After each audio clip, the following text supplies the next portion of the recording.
Hi, I'm Zep with Cars and Couches, and today I want to tell you guys a little story. About a year ago, me and my two best friends, Matt and Steve, got together to start a YouTube channel to keep car enthusiasts informed and entertained.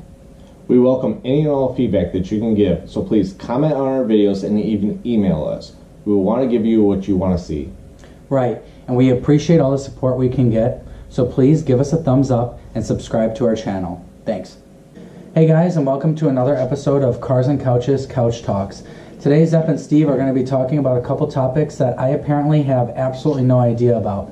I find this lucrative because maybe I'll be able to apply some input and ask a few questions that you, the viewers, would have for yourself. So, what do you guys have for me today? What I want to talk about is the new Ford Ranger Raptor that's maybe coming to the States, which I would hope so. It's debuting February 7th, 2018 in Thailand, and it's going to be powered by a 2-liter turbo diesel instead of the 3.2 turbo diesel from Australia, which had 147 horsepower and 347 foot-pounds of torque. And that 2-liter is supposed to perform better than the 3.2 5-cylinder. It's kind of hard to believe, but I'm excited for it. And it being the Ranger Raptor, it's supposed to have better off-road capability than your normal Ranger would. All I know really is it's going to be produced in Wayne, Michigan, alongside the Bronco. So I would hope to see the Ranger Raptor here. If not, I don't know why, but I'm excited for it. I'm sure we'll see it. What do you guys think?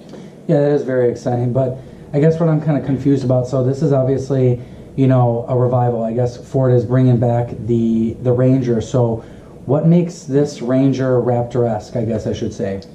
It's going to have more off-road capabilities, such as better suspension, a lower range transfer case, higher ride height.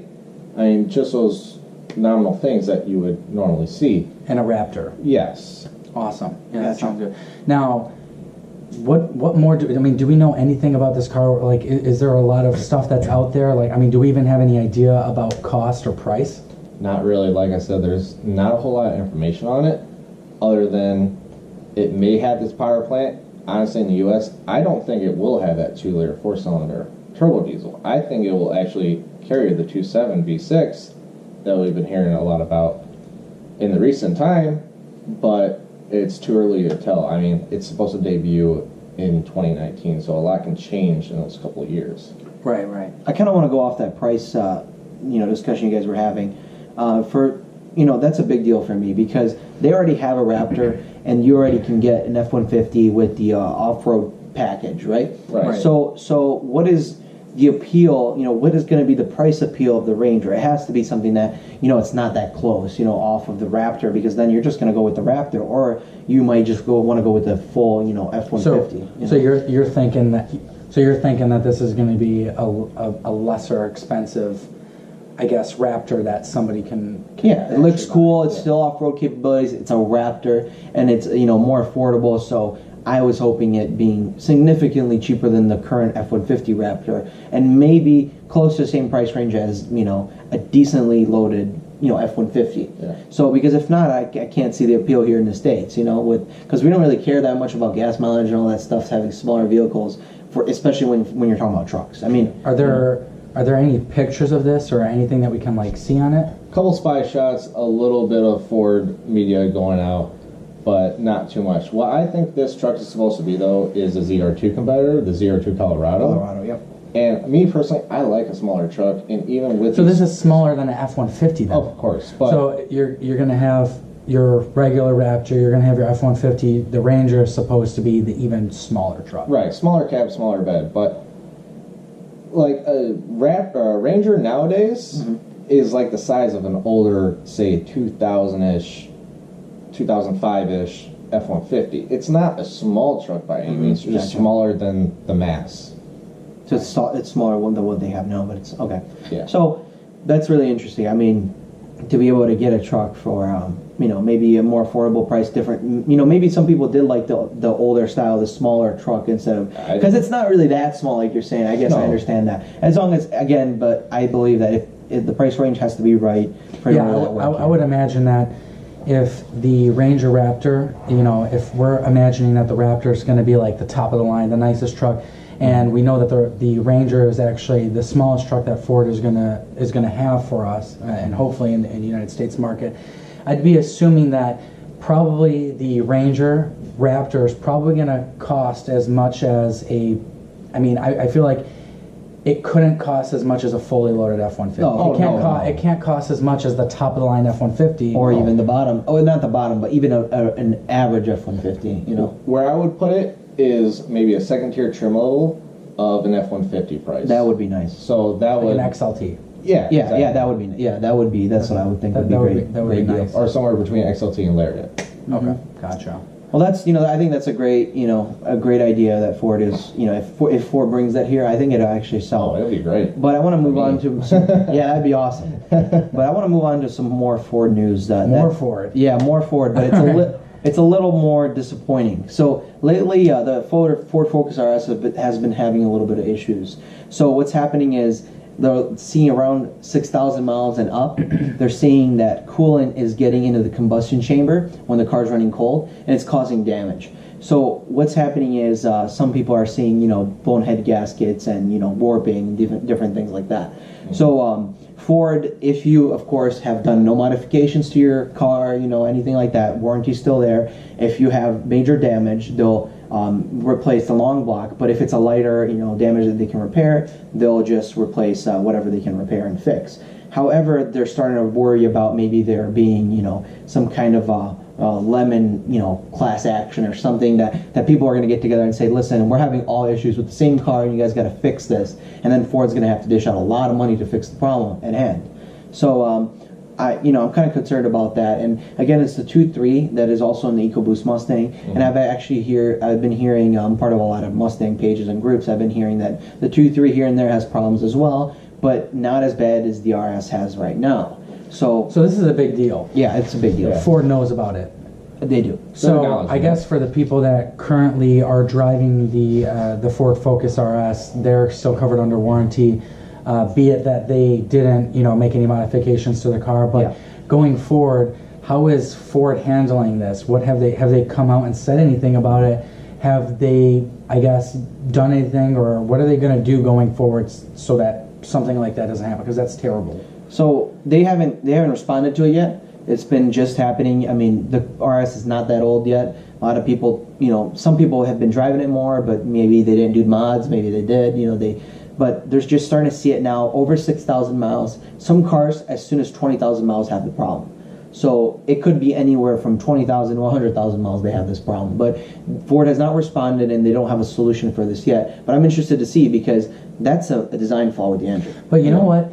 I just want to say that kind of scares me, because I remember we were all talking about it. We were so excited when the Ford Focus RX actually was originally coming out, and we were watching that 8-part documentary on how they were making the Ford Focus RS and how they took longer than they normally would for the production to start designing, to launch another car. So the fact that they spent so much time on creating this car, and now we're having a problem with a car that I love myself. A simple problem, I'd say, because that's a basic, right? So that's kind of making me nervous, because I have so much. I guess maybe I'm biased to Ford because I drive a Ford.